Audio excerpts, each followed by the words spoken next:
దేవుని వాక్యంలో చూసినట్లయితే ఎఫెసీయులకు రాసినటువంటి పత్రిక 4వ అధ్యాయము 11-12 వచనాలు మనం చదువుకుందాం. మనమందరము విశ్వాస విషయంలోను దేవుని కుమారుని గురించిన జ్ఞాన విషయములను ఏకత్వము పొంది సంపూర్ణ పురుషులకు వరకు, అనగా క్రీస్తులకు కలిగిన సంపూర్ణతకు సమానమైన సంపూర్ణత కలవారమగు వరకు ఆయన ఈలాగు నియమించెను. ఇక్కడ చూసినట్లయితే అపోస్తలుడైనటువంటి పౌలు ఒక చక్కటి మాట మాట్లాడుతుంటున్నాడు. ఏమంటున్నాడు తెలుసా? విశ్వాస విషయములోను దేవుని కుమారుని గురించినటువంటి జ్ఞాన విషయములోను ఎఫెసీ సంఘములో ఉండేటువంటి విశ్వాసులను అడ్రస్ చేస్తున్నాడు. ఎవరు? అపోస్తలుడైనటువంటి పౌలు. పౌలు 2 విషయాల గురించి చెప్తున్నానండి. ఒకటి అంట విశ్వాస విషయంలోను, రెండవదిగా దేవుని కుమారుని గురించిన జ్ఞాన విషయములోను సంపూర్ణ పురుషులకు వరకు. మీరు అనొచ్చు సంపూర్ణ స్త్రీలుగా ఉండకూడదు అని. అంటే పురుషులు అంటే అర్థం స్త్రీలు అని కూడా బైబిల్లో అండి. మై బ్రదర్ అంటే అర్థం ఏంటిదంటే సిస్టర్ అని కూడా అర్థం. చాలా సందర్భాలలో ఇది పురుషులకే దేవుడు చెప్తున్నాడు అనుకుంటాం కదా. నో, బైబిల్లో మరి చూసినట్లయితే రాయబడినటువంటి మాట పౌలు అంటున్నాడు విశ్వాస విషయంలోను దేవుని కుమారుని గురించిన జ్ఞాన విషయములోను. దేవుని కుమారుడు అంటే ఎవరండి? దేవుడు అంటే తండ్రి, దేవుని కుమారుడు అంటే యేసుక్రీస్తు. యేసుక్రీస్తును గురించిన జ్ఞాన విషయములోను సంపూర్ణ పురుషులకు వరకు. అంటే అర్థం ఏంటిదండి? మన జీవితంలో ఎప్పుడు మనం సంపూర్ణంగా ఫుల్నెస్ ఆఫ్ క్రైస్ట్, క్రీస్తు యొక్క సంపూర్ణత మనలో ఎప్పుడు వస్తుందంట? ఎప్పుడైతే ఆయన కుమారుని గురించిన జ్ఞాన విషయంలోనూ మనం ఎప్పుడైతే ఏకత్వము పొంది ఆయన గురించి తెలుసుకుంటామో. ఆయన కుమారుని గురించిన జ్ఞాన విషయము అంటే క్రిస్టాలజీ లేదా క్రైస్ట్ ఆలజీ. ఆలజీ అంటే ఏంటండి? Study of Christ. ఆలజీ అంటే స్టడీ ఆఫ్ క్రైస్ట్. బయాలజీ అంటే ఏంటి?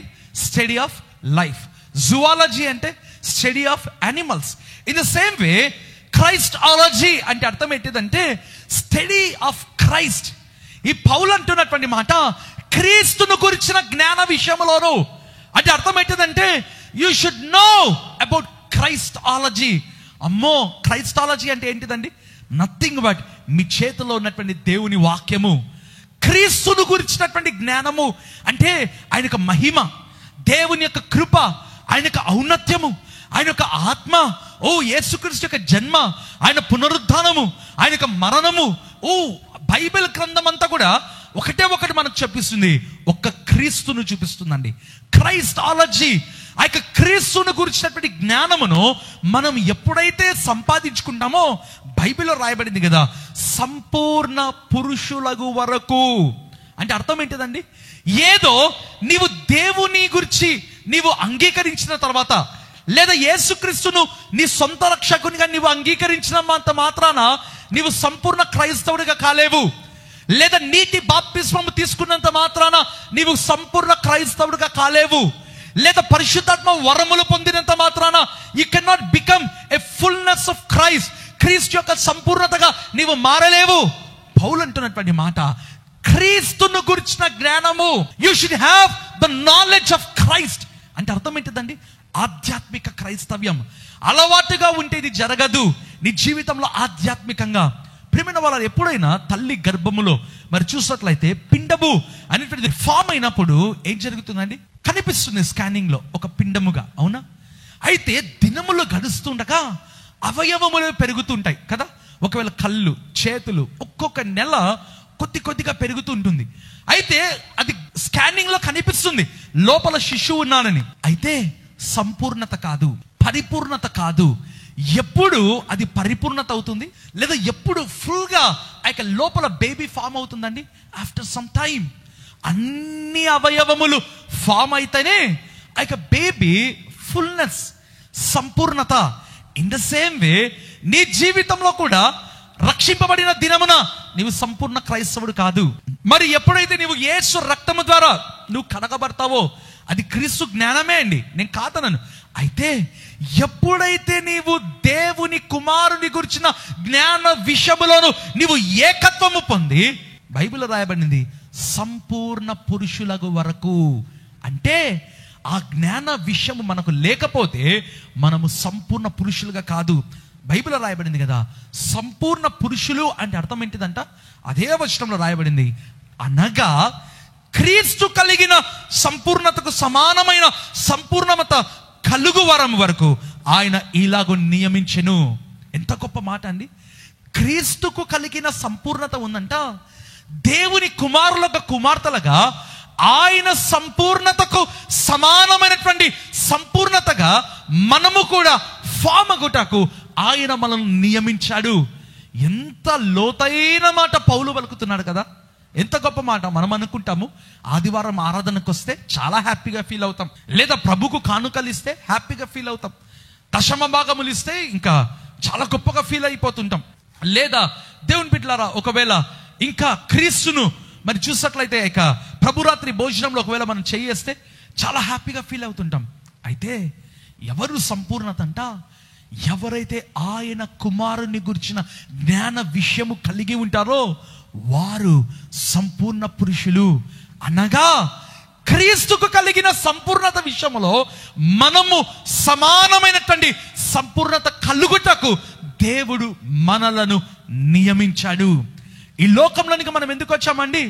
ఏదో క్రైస్తవులుగా పిలువబడుటకు కాదు, అలవాటు ప్రకారం క్రైస్తవులుగా కాదు, నీ జీవితంలో ఆధ్యాత్మికంగా మార్పు చెందడానికి. దేవుని వాక్యంలో చూసినట్లయితే లూకా సువార్త 13వ అధ్యాయము 5వ వచనం మనం చూసుకుందామా. కారణం మీతో చెప్పుచున్నాను, మీరు మారు మనసు పొందని ఎడల మీరందరూ అలాగే నశింతురు. అమ్మో, యేసుక్రీస్తు పలకవలసిన మాటనాండి ఇది. ఏమంటున్నాడు? మీరు మారు మనసు పొందని ఎడల మీరు నశింతురు. If you don't repent you shall perish. మీరు మారు మనసు పొందని ఎడల మీరు నశింతురు. ప్రభువా, నీ నోట నుంచా ఇటువంటి మాటలు పలికేది? బైబిల్లో రాయబడింది కదా నాయన, పరమగీతం అంతా నీ పెదవులు మృదుమైనటువంటి పద్మాలు. ఓ, నీ యొక్క స్వరము, మన పాట పాడుకుంటాం కదండి, అతని స్వరము మృదువు అయినటువంటి స్వరము, మృదు మంజుల స్వరము. ఇంత గొప్ప స్వరము కీర్తనల గ్రంథంలో రాయబడింది. నీ పెదవుల మీద దయారసము ఉంది కదా. అయితే ఏంటి ప్రభువా అకస్మాత్తుగా ఇంత కోపగిస్తున్నావు? మీరు మారు మనస్సు పొందని ఎడల యు షల్ బి పెరిష్డ్, మీరు నశించదరు. దేవుడు పలకవలసినటువంటి మాట ఇది. ఎస్, సమ్ టైమ్స్ దేవుడు మాట్లాడతాడు ప్రేమైన వాళ్ళరా. కొన్నిసార్లు ఆయన ఎలా కనిపిస్తాడో తెలుసా?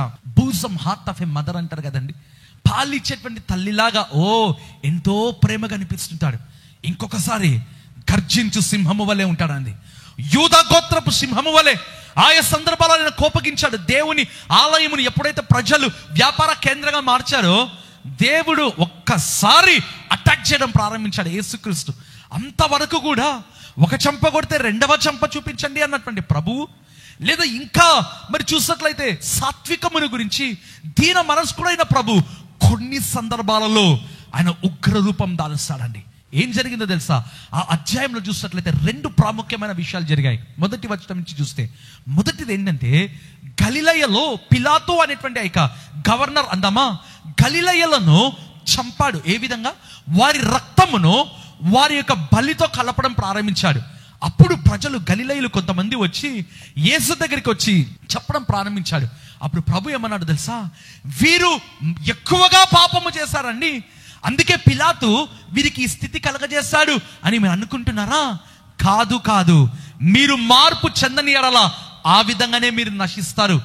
చాలా సందర్భాలలో ఒకరికి ఏదైనా జరిగితే అండి, వాళ్ళు ఏదో చేశారు అందుకే దేవుడు వారికి ఆ విధంగా చేశాడు అనుకుంటాం. నో, అదే అధ్యాయంలో 2వది కూడా జరిగింది. సిలోయము అనేటువంటి స్థలములో ఆ గోపురము పేరు లేదు కానీ దేవాలయము పేరు సిలోయములో గోపురములో ఆ యొక్క కూలగా 18 మంది నశించారంట. ప్రభు అన్నటువంటి మాట, వాళ్ళు ఏదో పెద్ద పాపము చేశారని దేవుడు వారిని చంపారు అని మీరు ఎంత మాత్రమూ పొరపాటున అనుకోవద్దు. వాళ్ళ సంగతి ప్రక్కలో పెట్టండి. మీరు మార్పు చెందని ఎడల అలాగూ నశిస్తారు.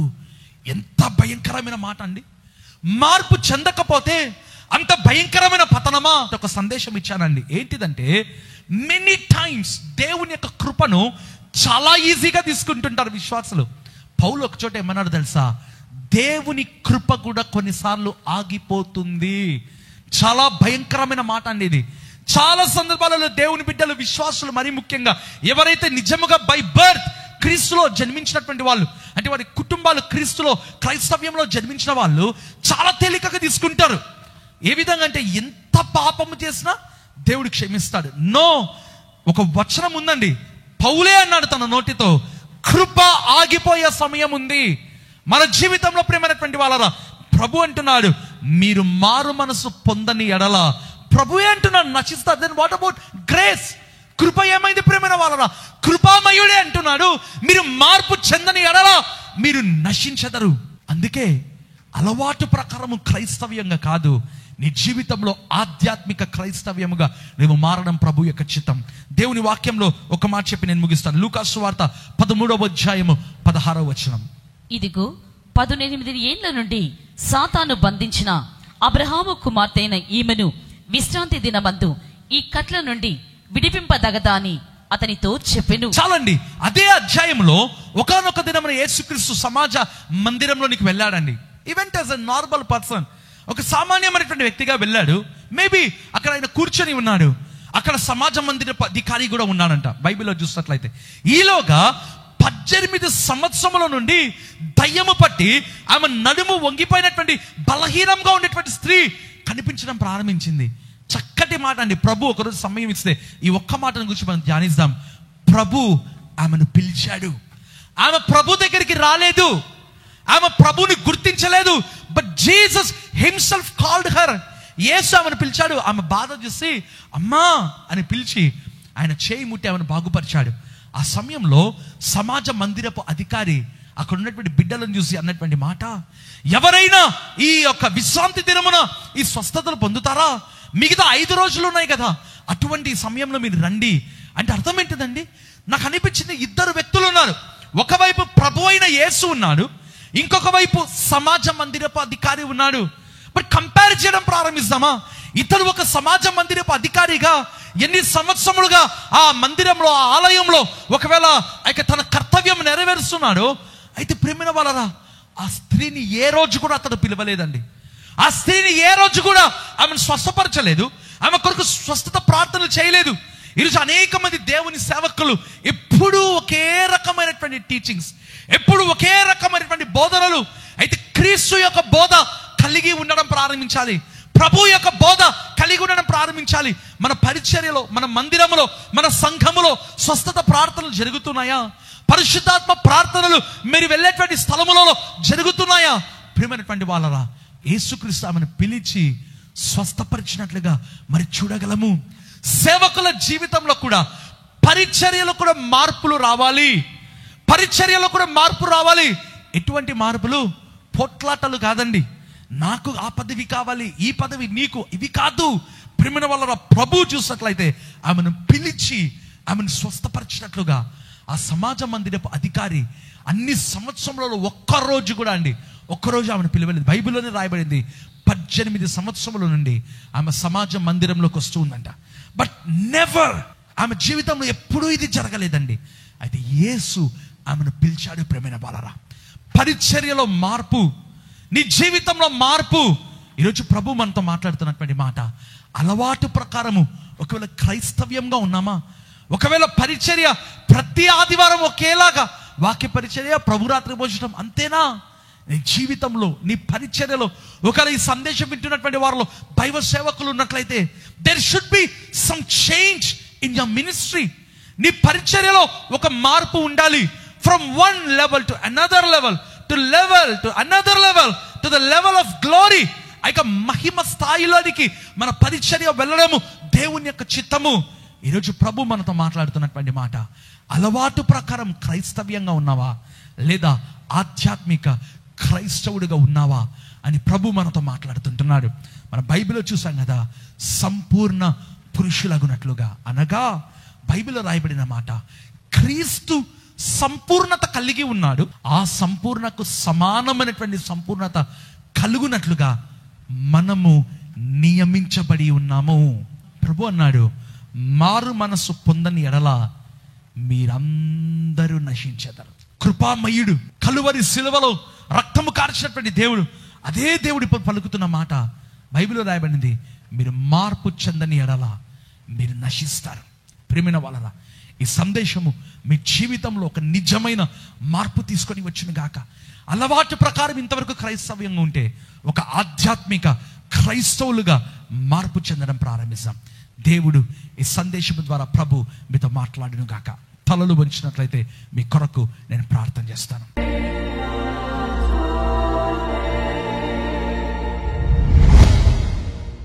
కృప కలిగినటువంటి దేవా, దయ కలిగినటువంటి మా ప్రభువా, మీరు అందించినటువంటి అద్భుతమైనటువంటి సందేశమును బట్టి నీకు కృతజ్ఞత, స్తుతి, ఆరాధనని తెలియజేస్తుంటున్నాను ప్రభువా. తండ్రి, ఎవరైతే ప్రభువా ఈ సందేశము విని తండ్రి మా జీవితాలను మేము ప్రభుకు సమర్పిస్తున్నాము అని ఎవరైతే తండ్రి ఒక తీర్మానం తీసుకున్నారో ప్రభువా, తండ్రి సంపూర్ణమైనటువంటి వ్యక్తులుగా వారు మారునట్లుగా, తండ్రి విశ్వాసములోను తండ్రి దేవుని కుమారుని గురించినటువంటి జ్ఞాన విషయంలోను సంపూర్ణమైనటువంటి వ్యక్తులుగా తండ్రి వారు మార్పు చెందినట్లుగా మీరు సహాయం చేయండి ప్రభువా.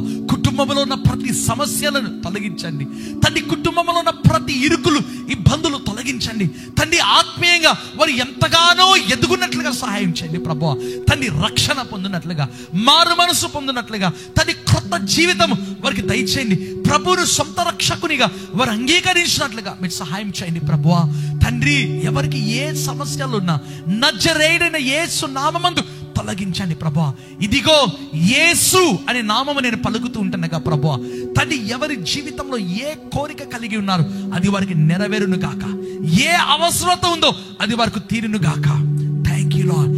యేసు నామమందు నాయనా తండ్రి ప్రతి కుటుంబంలో, ప్రతి జీవితంలో మేలులు, ఆశీర్వాదములు తండ్రి వారి జీవితంలో ప్రార్థనలకు జవాబులు వారు పొందుకొందురు గాక. Let their prayers be answered. యేసు నామమందు నాయనా ప్రార్థించి అడిగి వేడుకుంటున్నాను తండ్రి. ఆమేన్.